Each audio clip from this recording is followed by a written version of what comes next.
How is everyone doing? We are firmly in the middle of July.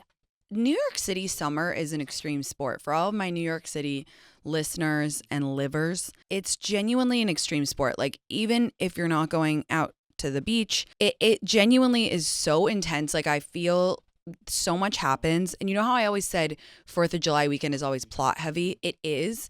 And then it just keeps rolling over. And it feels like each week the writer's room is going off. The writer's room is going crazy. They are working overtime. It's really, really wild. My writer's room, they must have all taken crack or speed or something because so much is happening.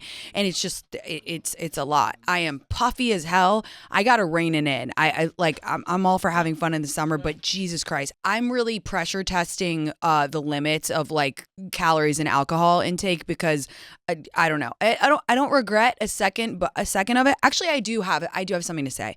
And you know it pains me to give a bad review of a restaurant. You know it pains me. But I need to tell you something. There's 2 lunches in the Hamptons. There's one in, I guess, like Amagansett, and then there's one in South. The one in South is diabolical. We went yesterday, and it's one of our favorite restaurants. The other one, I don't know. Maybe it's in like Montauk. It's like far out. I don't know. It's on the side of the road. You'll figure it out. The one in South, we thought it was going to be the same vibe. It's entirely different. It was so bad.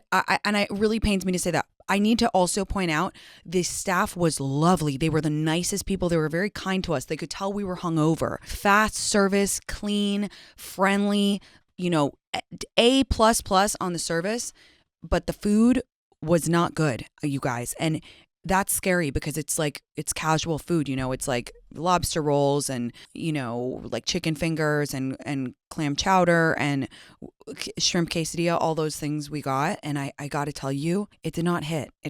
So I just want to flag that. Sorry again. But anyway, I don't regret any bites except for the ones that I had there, but I was desperate because I was very hungover. We had a really good weekend. It was honestly an incredible weekend. The crew, when you kind of put together a crew, I'm a mastermind at this. I love to put together an interesting group of friends. We had Linda, we had Emmett, we had Allie, and we had Pig. We came in as friends and we left as family. I know that sounds corny, but I swear the Hamptons house has a magical power to do that. And it was just so much fun. Thursday night, we had our incredible event with Airbnb, which, by the way, thank you guys all for coming. It was so cute and so fun.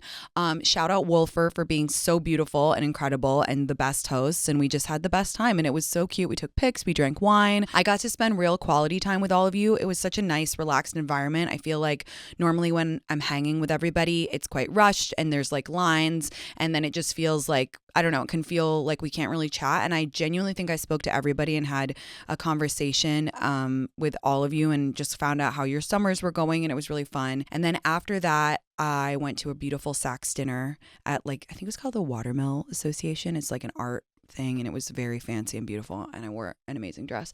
And then we went on a boat and we went we had a chef on Friday night, which was so beautiful. Shout out Sierra and Hampton Water. And Saturday we went to Crow's Nest and we had pool time. Emmett cooked us BLTs, and because I know he doesn't listen to the show, I will say he talked a really, really, really big game. I think I could do better. I'm just going to put it out there. I appreciated him doing it, but I do think I could do better. Do you guys like thick cut bacon or a crispy bacon in your BLT? Crispy bacon. That's what I was going to say. When you put it up, I didn't have the heart to be like, I think this is going to go horribly wrong. It's too thick. Yeah. And it gets, you want that with a fork and knife and like tomato and onion, like at Luger's or a steakhouse. You want bullshit Oscar Mayer, something that's going to crisp up so nicely. Yeah, I kind of agree. I mean, he had both types of bacon. I just opted. It actually was Peter Luger bacon, the thicker one. I saw it. And so I just feel like that, you're right. You wanted it with a knife and fork and not with, it's too crispy.